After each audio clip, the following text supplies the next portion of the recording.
عقدة من لساني يفقهوا قولي. اللهم اجعل جمعنا هذا جمعا مرحوما وتفرقنا من بعده تفرقا معصوما.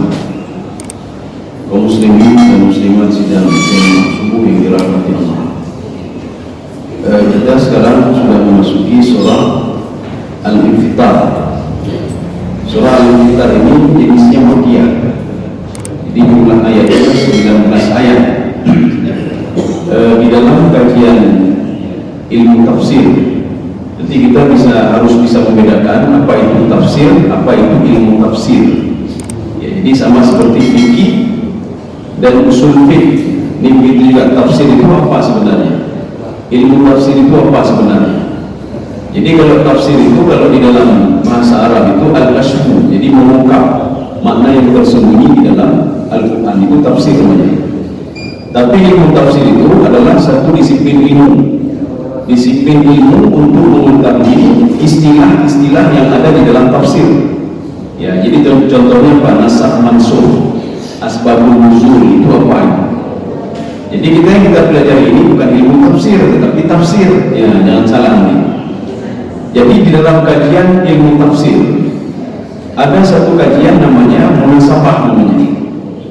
Jadi munasabah itu keterkaitan satu ayat dengan ayat yang lain. Ini munasabah namanya. Sehingga satu ayat itu tidak mungkin terlepas dengan ayat yang lain, selalu tersambung. Bahkan di dalam kajian Imam Asy-Syarawi, jadi beliau mengatakan bukan satu ayat saja, satu surah dengan surah yang lain itu semua tersambung semuanya. Jadi dimulai dengan Al-Fatihah, kemudian diakhiri dengan surah An-Nas, semua tersambung. Makanya kalau ada yang mengatakan begini, seperti orang kafir katakan dan Yahudi katakan, nu'minu bi ba'dil kitabi wa nakfuru bi ba'din, itu diabadikan dalam Al-Quran. Jadi mereka mengatakan kami beriman sebagiannya, sebagiannya tidak beriman.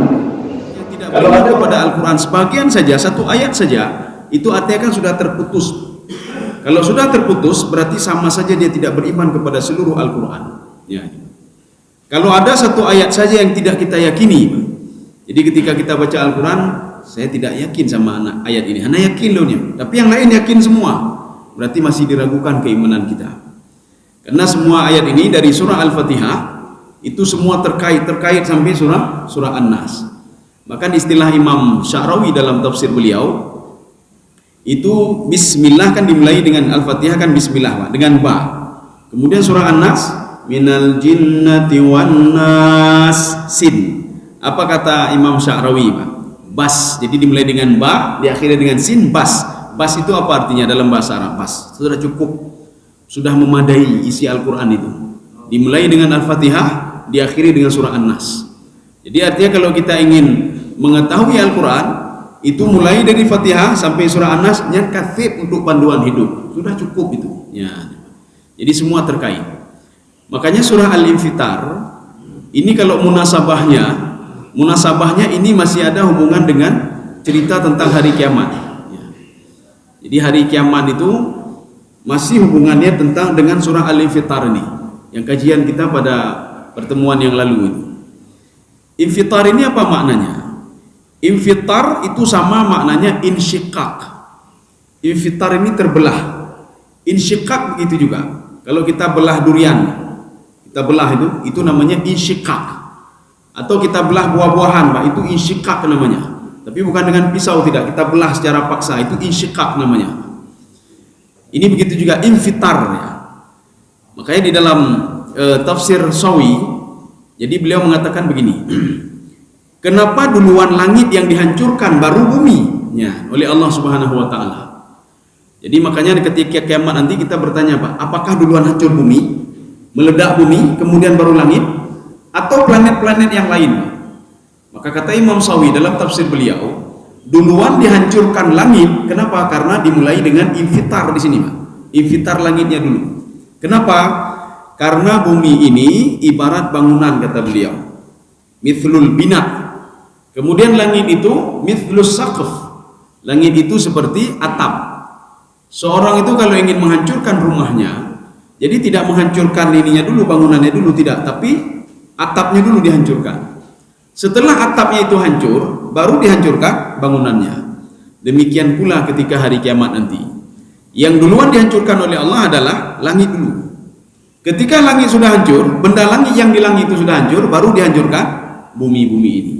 Kita akan lihat nanti ketika kiamat itu, tiupan sangkakala yang pertama, bagaimana posisi, bagaimana bumi ini, bagaimana langit, dan bagaimana lautan, akan kita lihat nanti. Kaum muslimin sedang jemaah dirahmati Allah. Jadi kita mulai kajian ini surah Al-Infitar, atau nama lain adalah Al-Insyiqaq. Insyiqaq itu terbelah. Ya, sebelum kita masuk marilah, apa kata Imam Sawi dalam tafsir beliau? Ya'rifun nas 'inda mautihi al-khair wa syarr. Seorang itu ketika mau meninggal dunia, dia sudah tahu bagaimana kebaikan dan keburukan yang dia lakukan, ijmalian, secara ijmali. Ya, dia sudah tahu. Ini sesuai dengan hadis Rasulullah sallallahu alaihi wasallam ketika Rasulullah mengunjungi seorang pemuda yang sakratul maut.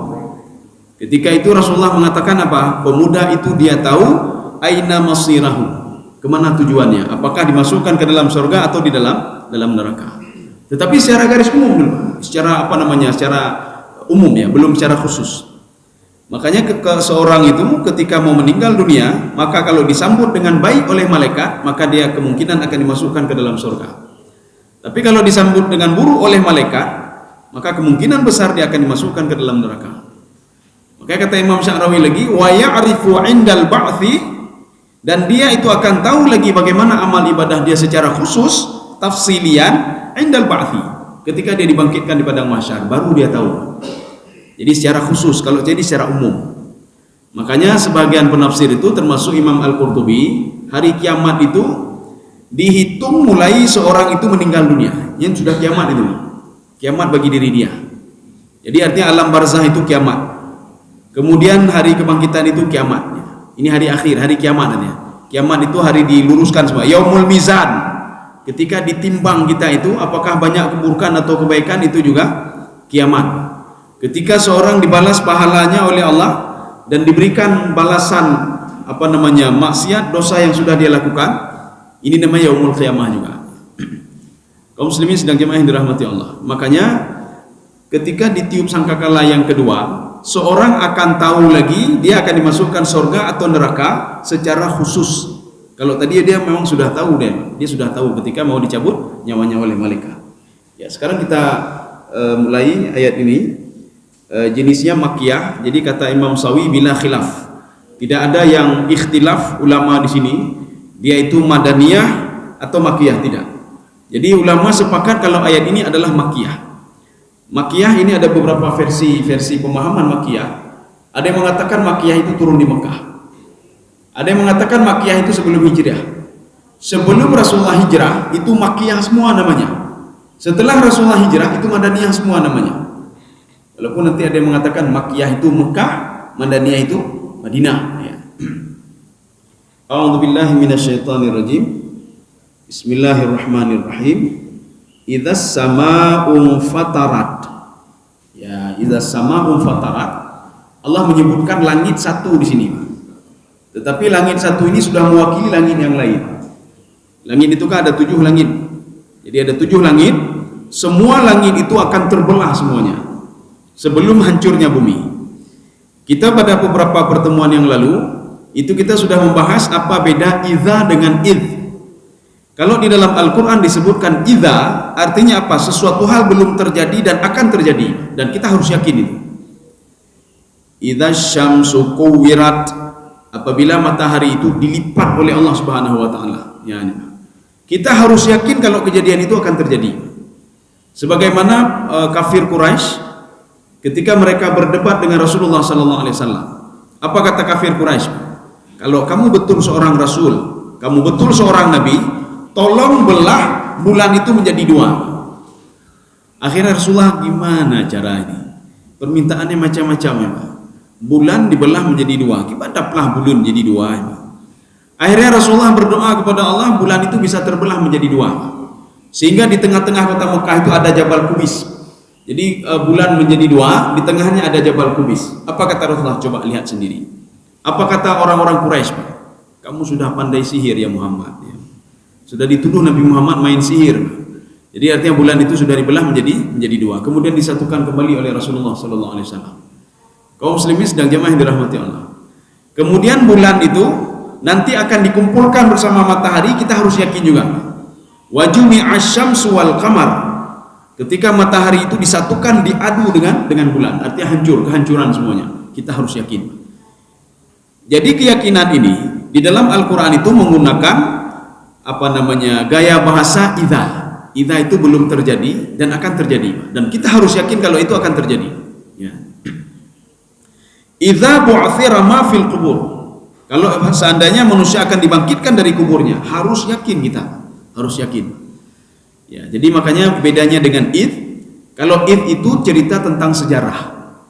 Jadi makanya kalau di dalam Al-Qur'an kita membaca wa idz qala rabbuka lil malaikah, itu sejarah. Wa idz qala Ibrahimu rabbi arini kaifa tuhyil mauta, sejarah. Artinya apa? Nabi Ibrahim dulu pernah minta kepada Allah Subhanahu wa taala supaya diperlihatkan kepada beliau bagaimana Allah menghidupkan orang mati. Ya. Ini sejarah namanya. Jadi makanya cerita-cerita itu ada yang satu sejarah, ada satu lagi cerita masa depan. Masa depan dengan kita. Jadi ini masa depan. Jadi artinya apa? Manusia harus yakin kalau kejadian ini akan terjadi. Idzas sama'u fatarat. Ini infatarat sama seperti insyaqqat. Apabila langit-langit itu terbelah. Ada yang mengatakan ini tiupan sangkakala yang pertama. Ada yang mengatakan ini tiupan sangkakala yang kedua. Kenapa tiupan sangkakala yang pertama? Karena ketika Allah sebelum menghancurkan bumi ini, menghancurkan langit dulu. Kenapa tiupan sangkakala yang kedua? Tiupan sangkakala yang kedua karena ketika ditiup sangkakala yang kedua, manusia bangkit dari kuburnya semuanya. Malaikat turun dari langit semuanya. Maka karena malaikat turun dari langit, maka langit itu terbelah semuanya. Linuzulil malaikah. Dari langit pertama sampai langit ke-7 semua malaikat turun. Kalau kita merujuk ke dalam tafsir Sawi, jumlah malaikat di langit pertama itu ketika dia turun itu sampai 10 kali jumlah manusia yang dibangkitkan oleh Allah Subhanahu wa taala. Malaikat pada langit kedua itu jumlahnya 10 kali lipat dari malaikat pada langit pertama. Malaikat pada langit ketiga jumlahnya 10 kali lipat dibandingkan malaikat langit kedua sampai langit ke-7.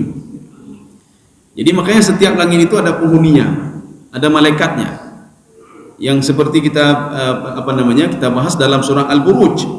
Al-Buruj itu kalau di dalam tafsir Ibnu Abbas demi istana. Jadi arti istana apa? Pasti ada yang tinggal di istana itu.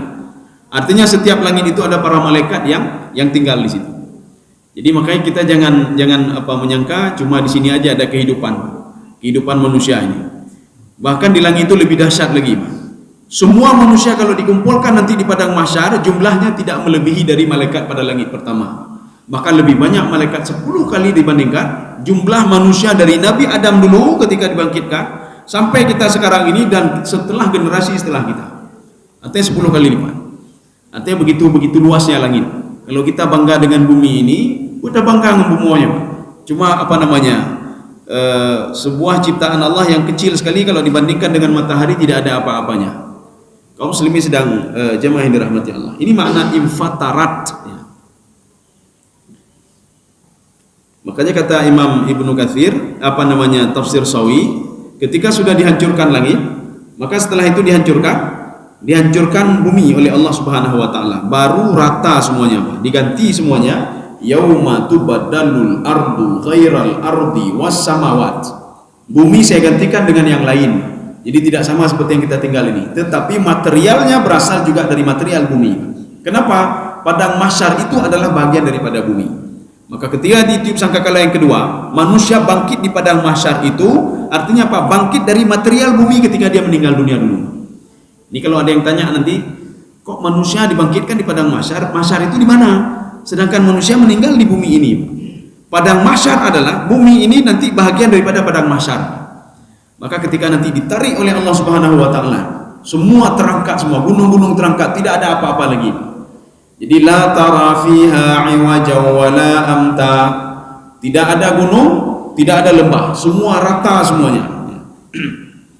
Kaum muslimin sedang jamaah yang dirahmati Allah. Kita lanjut yang kedua. Wa idza bushira ahadum bima yahdi. Ketika sudah diberikan kepada seorang itu, bagaimana dia Wa idzal kawakibun tasarat.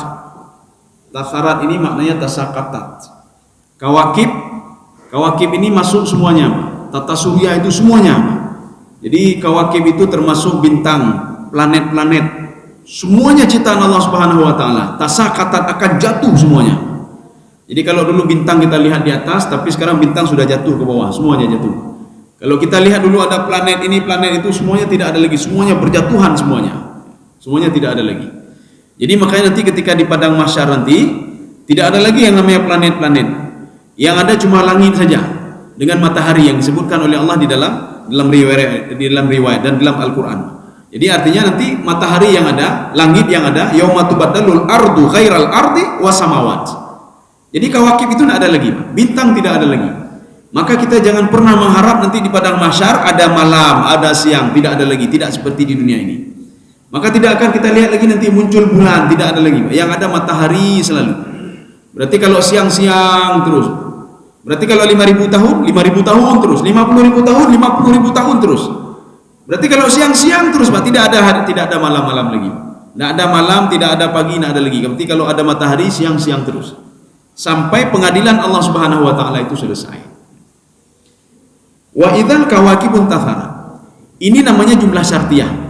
Dari pertama saja sudah disyartiyah oleh Allah. Syartiyah itu syarat. Kalian tahu kapan kiamat itu? Kalian tahu enggak kapan manusia bertobat kepada saya? Kalian tahu enggak kapan manusia itu teringat kepada saya?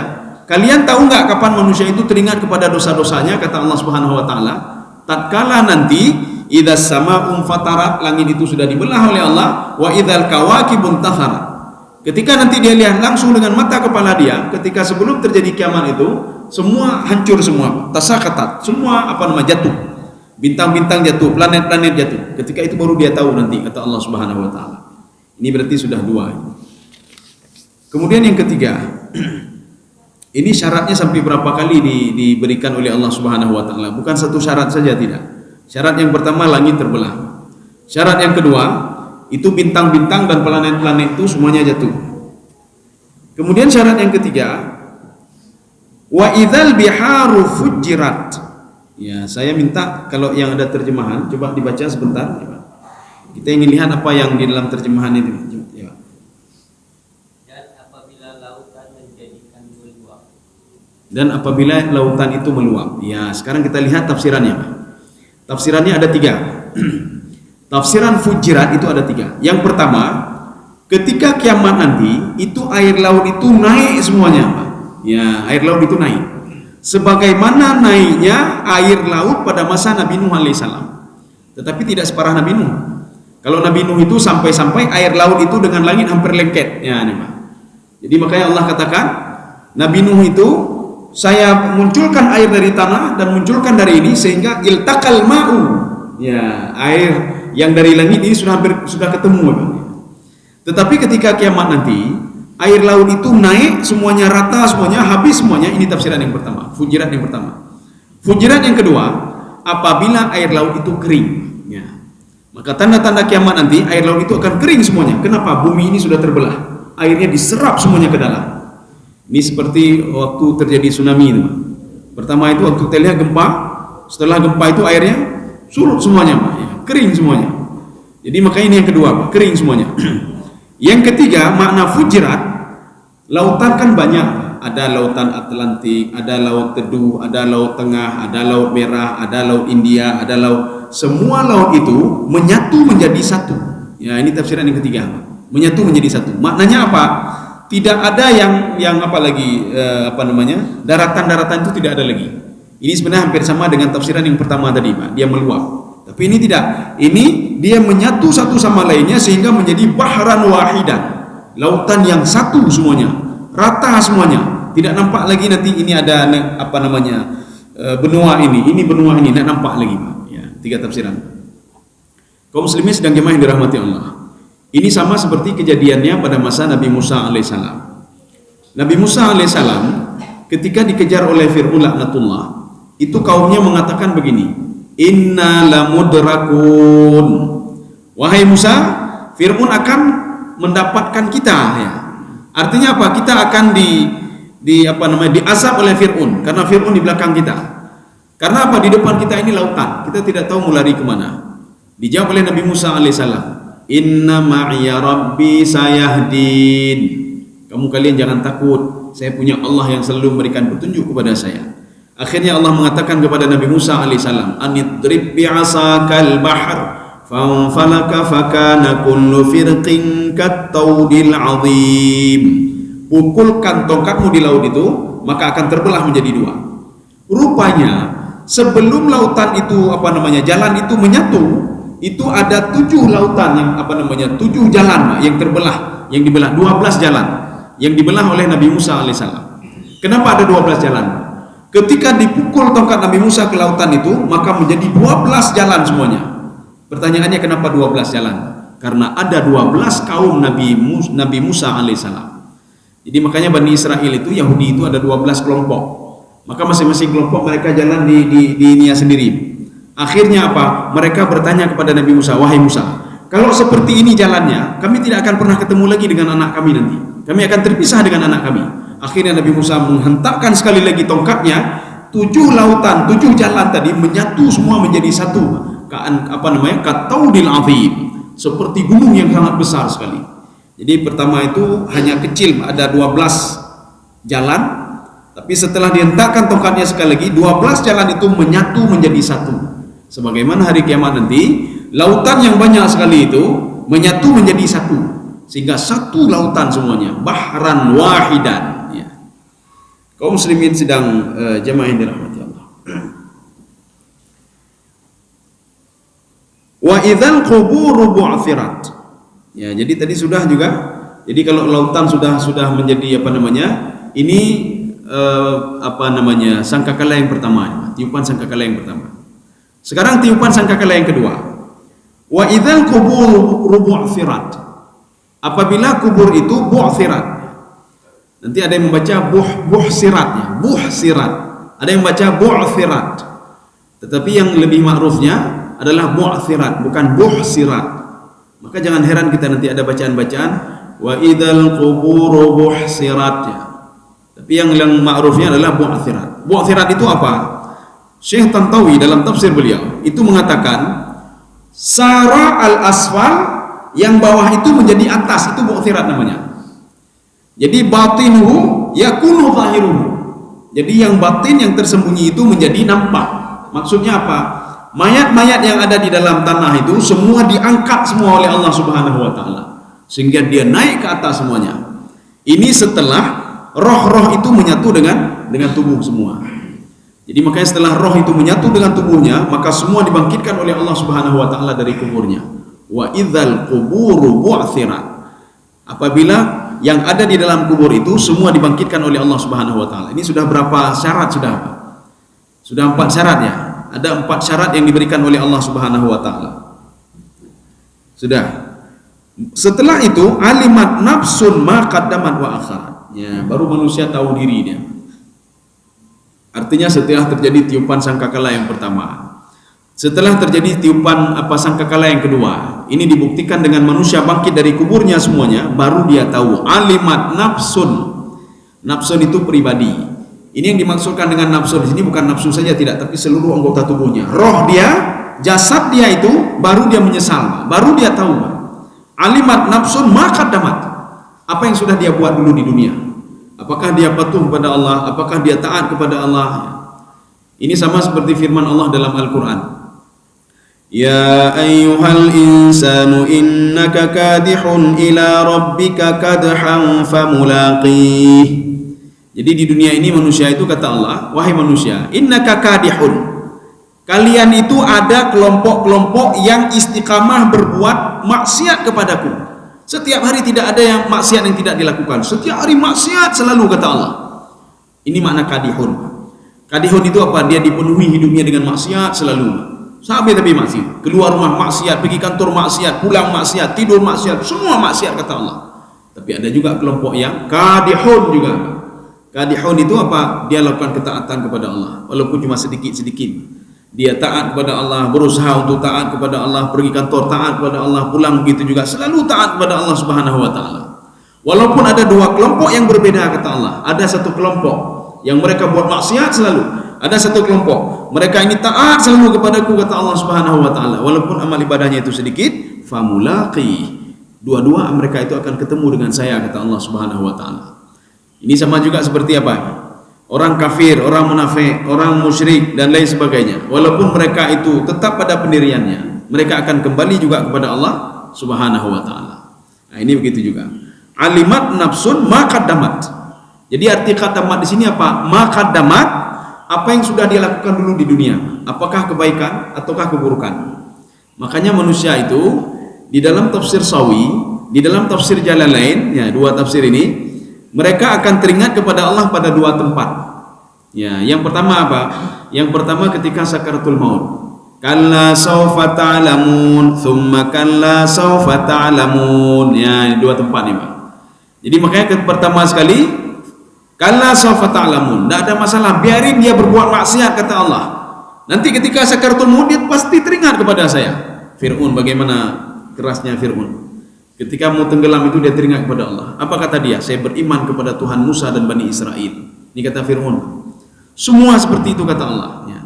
Walaupun nanti tidak berani dia ungkapkan, Pak, tapi dalam hatinya dia pasti teringat kepadaku, kata Allah Subhanahu wa taala. Kenapa? Yang menciptakan roh itu adalah saya, kata Allah. Maka roh itu akan kembali kepada saya. Roh mengakui kalau saya itu yang menciptakan dia. Ini dibuktikan dengan ketika Allah berdialog dengan roh di alam roh. Alastu birabbikum. Bukankah saya menciptakan kamu, memberikan rezeki kepada kamu, yang sudah mendidik kamu, yang sudah membuat kamu seperti ini, nyaman dengan nikmat-nikmat? Bala, kata roh itu. Maka roh itu dia sudah jauh dari Allah ketika dia menyatu dengan tubuhnya. Makanya ada orang ketika menyatu dengan tubuh dia makin dekat dengan Allah. Ada yang makin jauh dengan Allah. Kenapa? Karena dia sudah merasakan nikmat zahirinya, Pak. Zahiri apa? Hissi itu sudah bisa dirasakan dengan anggota tubuhnya. Kalau dulu masih roh, alam roh, maka dia nikmati terus. Kapan dia teringat kepada Allah? Ketika akan dipisahkan kembali roh itu, mau pulang baru, oh my Allah, baru dia teringat, kenapa saya berbuat begini, kenapa begini, baru dia teringat kembali kepada Allah Subhanahu wa taala. Ini yang pertama. Yang kedua, kalla sawfa ta'lamun, thumma kalla sawfa ta'lamun. Nanti dia akan tahu ketika dibangkitkan di padang mahsyar. Dia akan teringat lagi kepadaku, kata Allah Subhanahu wa taala. Ini apa namanya? Sumpah Allah, bukan sumpah, syarat ya, syarat, empat syarat tadi. Syaratnya apabila dibangkitkan lagi dari kubur, baru manusia mengakui kalau dia dulu sudah berbuat dosa. Satu. Yang kedua, qaddamat ini apa? Dia akan tahu, oh ini kebaikan yang saya lakukan, ini keburukan yang saya lakukan. Sudah. Yang kedua, ma qaddamat wa akharat. Akharat itu apa? Apa yang belum dia lakukan lagi. Apa yang belum dia lakukan? Makanya ada satu kelompok itu, mereka minta kepada Allah Subhanahu wa taala, ya Allah, berikan kami ini kesempatan sebentar saja, ya Allah. Untuk apa? Kalau engkau kembalikan kami ke dunia sebentar, kemudian apa namanya? Kami akan melakukan lanasaddaqanna, kami akan bersedekah. Karena sedekah ini belum kami lakukan lagi, ya Allah. Ya, sedekah belum kami lakukan. Jadi makanya nanti sedekah itu berbeda dengan apa namanya? Sedekah, nanti ada infak lagi, Pak. Kemudian ada apa, zakat lagi. Kemudian ada apa namanya? Adalah beberapa istilah-istilah itu, Pak. Jadi artinya beda-beda ya. Walaupun nanti di dalam Al-Qur'an itu disebutkan khudh min amwalihim sadaqah. Sedekah yang dimaksud di sini adalah zakat ya. Maka kita harus memahaminya, tidak bisa memahami dari terjemahan saja. Nanti terjemahan memahaminya, ambillah sedekah dari mereka, bukan sedekah ayat itu. Ayat itu untuk zakat, zakat wajib. Walaupun disebutkan dengan makna sedekah di situ. Jadi khudh min amwalihim sedekah, wahai Muhammad, ambillah dari mereka itu zakat mereka. Ya, jadi sekian persen itu kamu ambil zakat karena sudah sampai nisabnya. Kita ini sebagian kan begini. Kalau zakat itu yang apa padi saja takut, Pak. Nyolain hanai buat takutnya, Pak. Untuk nabodrin lebih takut juga harus bayar zakat. Wa atu haqqahu yauma hasadih. Ketika kita sudah panen wajib bayar zakat. Jadi jangan kita pikir sawit anak takutnya belum sawit kayak EU, Pak, ya. Jadi pikir sawit anak takut. Sayanglah orang-orang yang di apa namanya yang tanam padi itu. Tidak seberapa tapi bayar zakat lagi, Pak. Semua harus bayar zakat. Nilam bayar zakat.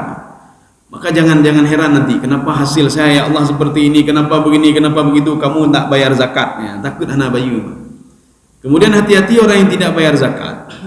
Nanti ketika di padang mahsyar nanti ada seekor ular namanya Akra nih, Pak. Ular namanya Akra. Ular ini punya ekornya double, Pak. Jadi apa yang dia lakukan, Pak? Walaupun dia seorang ahli ibadah, dia seorang ahli ibadah tapi bakhil, dia seorang ahli ibadah tapi tidak mau mengeluarkan zakatnya, maka ketika itu dia akan ditunggu oleh ular Akra namanya. Kalau manusia ketika bangkit di padang mahsyar, dia ditunggu dengan amal ibadahnya, tapi orang ini ditunggu dengan seekor ular tadi, yang terus mengejar-ngejar dia. Sehingga pemuda ini mengatakan, kenapa kamu kejar saya? Apa dijawab oleh ular itu, Pak? Ana maluka, saya ini harta kamu, yang kamu simpan dulu, iddakharta, yang kamu simpan dulu, tidak kamu keluarkan hak orang lain. Apa yang dilakukan oleh ular itu, Pak? Dia akan melilit tubuh orang ini, dan dia akan menarik mulutnya, sehingga tinggal ditarik lagi mulutnya, terus begitu. Kalau kita sibuk dengan amal ibadah kita, ini bagaimana, dia sibuk dengan ular tadi. Satu. Yang kedua, ketika nanti dia akan dimasukkan ke dalam surga, maka hartanya akan menunggu di pintu surga. Dia akan protes pada Allah Subhanahu wa taala. Saya tidak ridha ya Allah. Kenapa? Karena ada hak orang lain pada saya yang belum dia tunaikan. Sehingga dia diambil dimasukkan ke dalam neraka, fatuqwa biha jibahuhum wa junubuhum. Harta tadi itu seperti gosokan yang menggosok pundaknya, terus begitu menggosok pundaknya. Supaya apa? Kamu ini ada hak orang lain belum kamu tunaikan. Maka hati-hati sama zakat itu, Pak. Jadi zakat itu untuk apa? Untuk apa zakat? Zakat itu khudh min amwalihim sadaqatan tutahhiruhum wa tuzakkihim biha. Apa bedanya tutahhiruhum, Pak? Zakat itu bisa membersihkan dan membersihkan. Ya. Kalau dalam penerjemah pusing juga itu, Pak, karena sama-sama membersihkan. Tetapi kalau di dalam bahasa Arab, di dalam tafsir, tutahhiruhum itu membersihkan apa? Dosa, peglih dosa, ya, Pak. Makanya kalau kita berinfak bersedekah, yang peglih dosa, ya, Pak. Mungkin kalau ada kita dosa-dosa kecil atau apanya, peglih dosa, ya, Pak. Satu. Wa tuzakkihim biha. Kalau tadi membersihkan dosa, yang kedua membersihkan akhlak yang tidak baiknya. Itu akhlak tidak baik, bakhilnya akhlak tidak baik. Ya, jadi maka orang yang sering bersedekah, dia apa? Akhlaknya itu sudah diredamnya. Makanya kalau ingin akhlak baik, bersedekahlah, sering bersedekah, akhlak baik.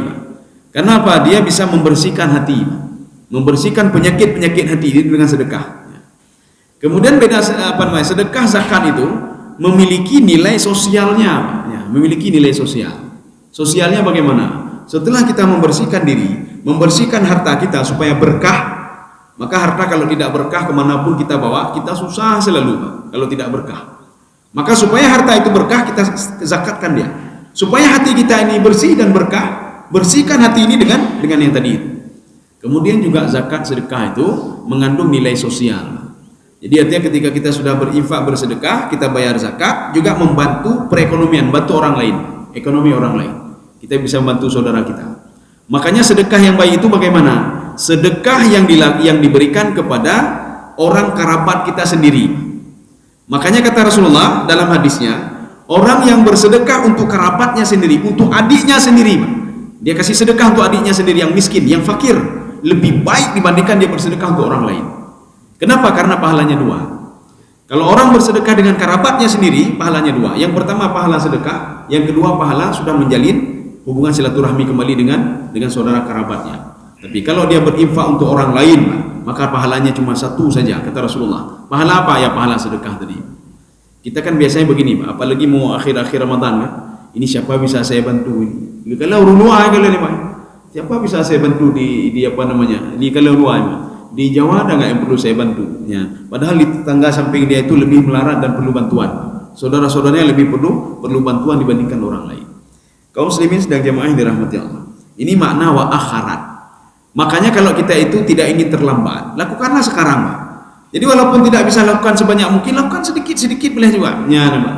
Artinya apa? Dalam bulan ini continue, sebulan sekali saja bersedekah.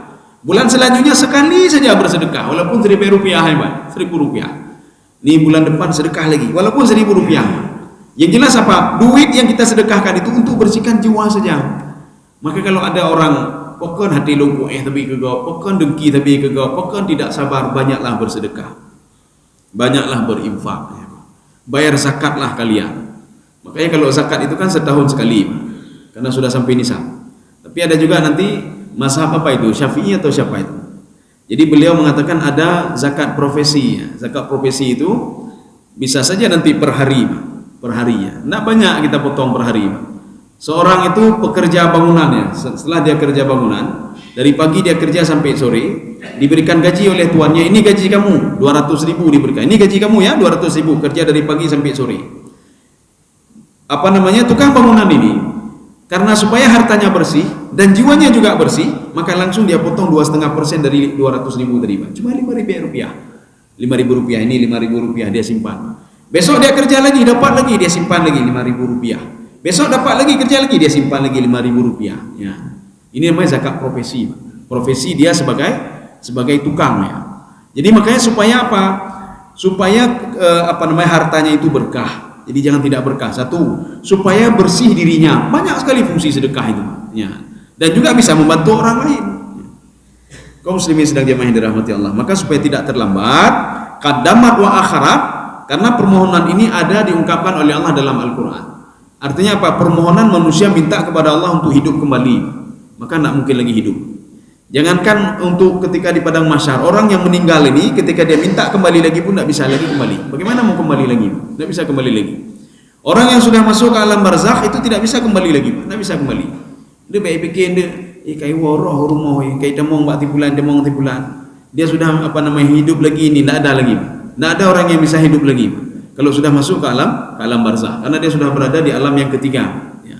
Dia tinggal tunggu satu alam lagi, alam dibangkitkan oleh Allah di padang mahsyar nanti. Kaum muslimin sedang jemaah yang dirahmati Allah. Kita lihat apa perlu dilanjutkan atau tidak. Oh ya, sudah cukup ya. Berarti sampai ayat 5 saja. Mungkin ada yang perlu kita dialogkan, kami persilakan.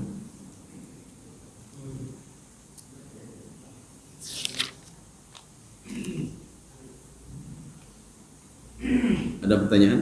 Silakan.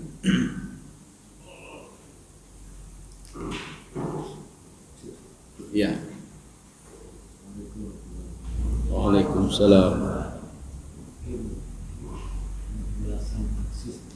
Iya. Ya.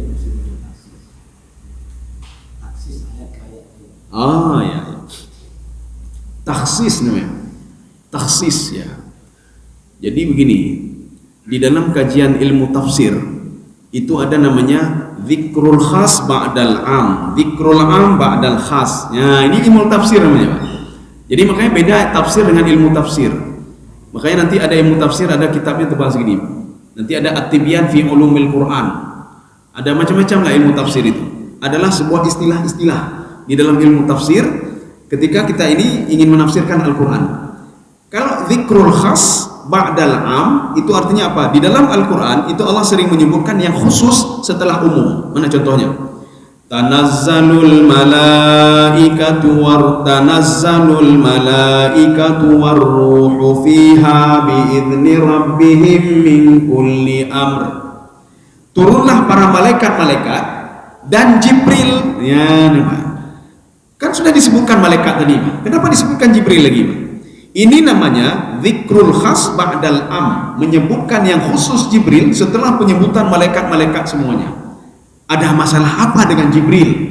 Jibril dimuliakan oleh Allah, kenapa? Karena ketika turun Al-Quran melalui perantara Jibril. Ya, Nabi Muhammad kenapa dimuliakan dengan nabi-nabi yang lain, Pak? Karena Nabi Muhammad diturunkan Al-Quran kepada Nabi Muhammad SAW. Kenapa Lailatul Qadar itu lebih baik daripada 1000 bulan dan bulan-bulan Ramadan yang lain, Pak? Karena ketika Lailatul Qadar itu diturunkan Al-Quran, maka Lailatul Qadar dimuliakan oleh Allah, kenapa? Karena diturunkan Al-Quran. Kalau kita juga ingin jadi orang yang mulia, Pak, jangan jauhkan Al-Quran. Ya, bejuang Al-Quran, Pak. Dan baca Al-Quran tapi, Pak, dan baca aja, Pak. Maka otomatis kita nyonyot ke mulia oleh Allah Subhanahu wa taala. Tapi kalau kita jauh dari Al-Quran, kenapa harap mulia? Ya. Kenapa harap mulia? Kenapa dimuliakan manusia? Muliakan manusia. Manusia memuliakan kita ada maksudnya, Pak. Ibu, ya lekainya betah, ya lekainya becu. Waktu dia hanalnya betah, mui betul dan kita nyolip, hanya betul oleh. Dulu kita hebat, didekati oleh orang lain, tapi sekarang tidak lagi. Ini namanya dzikrul khas ba'dal khas. Dzikrul khas ba'dal am. Kalau taksis, ya taksis itu apa? Ayat ini yang masih umum dikhususkan dengan ayat yang lain lagi. Ya, ini taksis ayah bil ayah. Itu namanya taksis. ada nanti ya seperti ini tadi ya, apa itu? Ada ayat yang masih umum, kemudian nanti ada ayat yang sudah khusus. Ini namanya taksis ayah bil ayah. Kalau di dalam bahasa lain, tafsir ayat dengan ayat, Pak, ya. Karena nanti tafsir Al-Qur'an itu ada tafsir ayat dengan ayat, ada tafsir ayat dengan hadis, ada tafsir ayat dengan riwayat-riwayat dan pemikiran-pemikiran para ulama. Ya, jadi macam-macam model, Pak. Makanya nanti salah satu tafsir Al-Qur'an dengan hadis itu adalah tafsir At-Tabari. Jadi kalau kita ini merasa saya nak mau mendengar Imam Ibnu Asyur, itu kan pikiran dia sendiri itu. Ya, nih Pak. Saya tidak mau mendengar Imam Ibnu Katsir. Ada pikiran dia sendiri, ada hadis mencampur-campur. Jadi kalau kita ragu-ragu, belilah tafsir At-Tabari. Tafsir At-Tabari, beliau selalu meriwayatkan itu sesuai dengan hadis-hadis itu. Jadi ketika ditafsirkan itu, tetapi Imam At-Tabari tidak akan mengulang-ulang lagi yang sudah ini. Ya, salah satunya ini. Ini beliau tidak ada komentar apa-apa pada ayat ini, Pak, Imam At-Tabari. Kenapa? Karena sudah ada pengulangan-pengulangan ketika cerita tentang hari kiamat. Makanya ketika beliau mengatakan itu, ketika kita buka tafsir At-Tabari, ini penjelasannya kosong dalam tafsir beliau. Tidak beliau berikan komentar apa-apa. Ya. Ini namanya taksis ayat dengan ayat. Taksis itu artinya mengkhususkan ayat ini dengan ayat itu. Artinya ayat itu masih umum, kemudian kita datangkan ayat yang khusus lagi, ini lebih khusus lagi ayatnya. Ya. Contoh begini, aqimis salah, dirikanlah salat. Kemudian ada ayat lain, aqimis salata lidulukis syamsi, aqimis salata lidulukis syamsi ila ghasaqil laili wa qur'anal fajr. Itu salat zuhur. Ya, sudah umum lagi, sudah khusus lagi, Pak. Kalau tadi dirikan salat secara umum, kemudian muncul lagi, dirikanlah kamu salat zuhur ketika matahari tergelincir. Jadi makanya ketika matahari tergelincirnya bagaimana, Pak? Kalau kita berdirikan kayu begini, Pak. Kalau bayang-bayang belum nampak lagi, berarti belum. Ketika sudah tergelincir, nampak bayang-bayang sedikit, sudah masuk waktu zuhur. Jadi kalau ada yang mengatakan tidak ada dalil dalam Al-Quran untuk melaksanakan salat zuhur, bohong. Itulah dalil dalam Al-Quran untuk melaksanakan salat zuhur. Hafidhu ala salawati was salatil wusta. Ini dalil kalau di dalam Al-Quran itu ada kewajiban salat. Kalau ada yang mengatakan tidak ada kewajiban salat dalam Al-Quran, itu tidak masuk akal. Nah, masuk akal. Masa Allah menyuruh pada seorang untuk berbuat sesuatu tapi tidak ada kewajibannya dalam Al-Quran? Tidak masuk akal. Ini namanya takhsisu syai'i bi syai'i. Ini kita jumpai di dalam ilmu tafsir, ya, ilmu tafsir. Jadi artinya itulah bedanya tadi, Pak, ilmu tafsir sama tafsir. Kalau ilmu tafsir ada istilah-istilah yang ada di dalam menafsirkan Al-Quran, itu akan diungkapkan istilah ini apa namanya, ini apa namanya, dzikrul khas ba'dal am apa namanya, asbabun nuzul itu apa namanya, apa itu asbabun nuzul. Kemudian apa namanya lagi, syarat jumlah syartiyah itu apa namanya. Jadi makanya dalam tafsir ini kadang-kadang sudah saya campur-campur, jadi lu jempuh. Nanti di situ ada ilmu tafsirnya sedikit, ya, ada tafsirnya sedikit, supaya kita tahu saja istilah-istilah yang digunakan oleh para penafsir. Ini namanya ilmu tafsir, termasuk takhsisu syai'i bi syai'i. Ya. Sudah, ada lagi? Iya. Waalaikumsalam. Ini di luar kajian kita ini. Iya. Kita lihat ada Al-Quran Karim itu semua surat-surat itu dimulai dengan basmalah. Iya. Khususnya di surat Taubah. Oh ya. Iya. Surah At-Taubah nama lainnya adalah surah Al-Bara'ah. Jumlah ayat, jumlah surah di Al-Quran berapa surah? 114. Uniknya lagi, walaupun tidak ada bismillah pada surah At-Taubah, jumlah bismillah juga tetap 114. Mana satu bismillah lagi? Wa innahu min Sulaiman wa innahu bismillahirrahmanirrahim. Bismillahnya tetap 114. Sekarang pertanyaannya, kenapa di awal surah Bara'ah itu tidak baca bismillah? Kita disuruh baca a'udzubillah saja. Bismillah itu apa? Adalah sifat Allah Subhanahu wa taala. Allah Maha Pengasih lagi Maha Penyayang. Ar-Rahman Maha Pengasih Penyayang, Ar-Rahim Maha Pengasih lagi Maha Penyayang. Kasih sayang kepada semua umatnya, ya, kepada semua hambanya, semua ayat, kecuali surah At-Taubah. Kenapa? Di awal surah At-Taubah, bara'atum minallah. Jadi artinya apa? Allah lepas dari apa yang mereka lakukan. Terserah, buat apa suka kamu. Ini akan bertolak belakang kalau diletakkan bismillah di situ. Ini arti bara'ah apa? Saya tidak mau tahu, buat saja apa yang mau kalian, kata Allah. Ya. Artinya sudah ada Allah Subhanahu wa taala memberikan ini untuk mereka, kalian mau buat maksiat, buat saja terus, buat saja terus. Hai lo kalian lihat juga ini. Ya. Jadi makanya kan akan bertolak belakang. Bismillahirrahmanirrahim, bara'atum minallah. Ya, maka tidak usah baca bismillah di situ. Karena apa? Ketika itu pada awal ayatnya saja Allah sudah mengatakan saya lepas dari yang kalian lakukan, buat saja terus, buat saja terus. Makanya di dalam Al-Qur'an itu pada surah Al-Isra, man kana yuridul ajilata ajjalna lahu fiha ma nasya'u liman nurid. Barang siapa yang mau laba banyak, barang siapa yang mau korupsi, barang siapa yang mau hidup mewah di dunia, silahkan saya permudah dia, kata Allah. Mau apa dia, kata Allah? Ajalna lahu fiha ma nasya. Saya permudah dia. Oh, saya ingin kaya cepat dengan korupsi, saya permudah kamu, kata Allah Subhanahu wa taala. Ajalna lahu fiha ma nasya liman nurid, kata Allah. Cuma apa? Ayat ini letaknya bukan di awal ayat. Kalau seandainya, kita ngomong seandainya, letak ayat ini di awal ayat, maka Allah akan menyuruh juga jangan baca bismillah di situ. Ya. Jadi begitu juga tadi, karena di awal ayatnya bara'atum minallahi wa rasulih. Jadi Allah lepas, Rasulnya lepas, kalian mau buat apa terserah, wahai orang kafir, orang musyrik, terserah ya, pegang gapu terserah kalian. Ya. Jadi makanya itulah tidak dibaca bismillah di situ. Demikian. Ada lain. Itu makanya nama ayat lain itu surah ya At-Taubah atau surah Al-Bara'ah. Waalaikumsalam. Pada hari kiamat, umat muslim tidak menyaksikan tentang hari kiamat karena betul bersama kita mendengar semua. Hanya orang kafir yang menyaksikan tentang hari kiamat itu. Apakah benar? Oh iya. Makanya kita berdoa ya Pak. Karena begini, kalau di pernyataan itu benar orang kafir ya, tapi kita harus lihat juga kafir itu siapa sebenarnya. Kafir itu ada 3. Yang pertama kafir i'tiqad. Kafir i'tiqad orang-orang yang kufur secara i'tiqad, dia tidak yakin kepada Allah. 1. Yang kedua kufur nikmat. Itu orang kafir juga. Kufur nikmat apa? Dia beribadah, dia salat, dia buat ini, buat itu. Tetapi ketika dia bermasalah dia minta kepada Allah, ya Allah tolong saya.